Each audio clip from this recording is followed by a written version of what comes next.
Pointe Pleasant, West Virginia, was the setting of a daytime date for Brett Kirby and Jennifer Jeffers. But just when they thought it was going to offer romance, they stumbled upon the Mothman.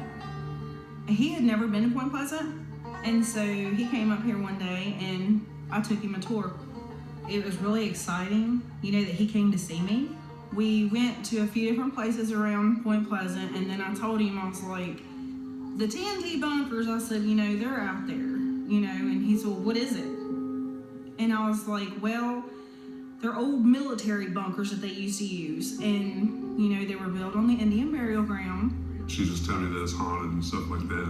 I thought that, it'd probably be kind of romantic and stuff. As Brett and Jennifer's date started to heat up, they decided to check out the TNT bunkers, the site of the original Mothman encounters. The TNT bunkers were where people used to go party when we were younger and in school.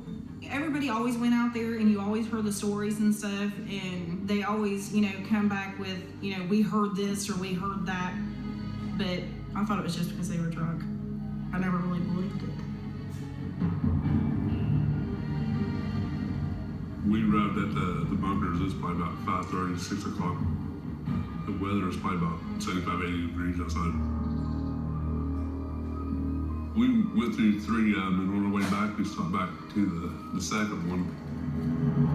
When I went back into it and stuff, it felt like it was probably about 10 degrees cooler than what the rest of the bunkers felt like. I did have like a real eerie feeling and stuff, and it was just, I feel like unease for some reason. I couldn't pinpoint why.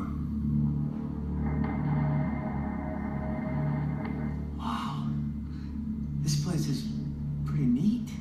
At that moment, there was no sound. The only sound was like him clicking the pictures.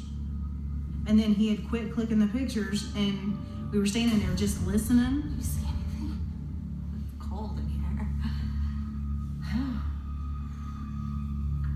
And all of a sudden, something like just like grabbed my leg real fast. I can actually feel the fingers, and just something just clamped onto my back of my leg. When it grabbed me, I spun around and stuff and looked behind me, except it was an animal that was running around or something. It kind of creeped me out because I didn't know what was going on. As I told Jennifer, I go, something just grabbed my leg. And she goes, oh, no, it didn't. You're just trying to scare me and stuff. And I said, no, something grabbed my leg. And I was like, oh my gosh, there's something here.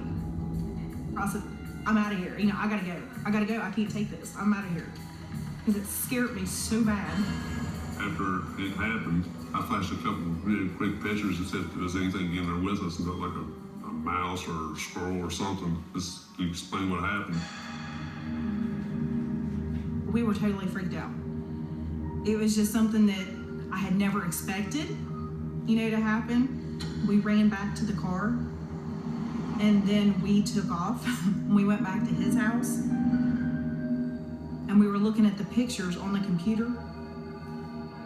He caught my eye on one of them and stuff, and we went back to it, and the picture had to me, it looked like an apparition that had like the torso and looked like an arm coming off of it. My heart just dropped because I was like, oh my gosh, there was something there. There is something there. First seeing the picture, it blew my mind. I had actual evidence on my camera that there was something in that bunker besides me and Jennifer at that time. It blew me away.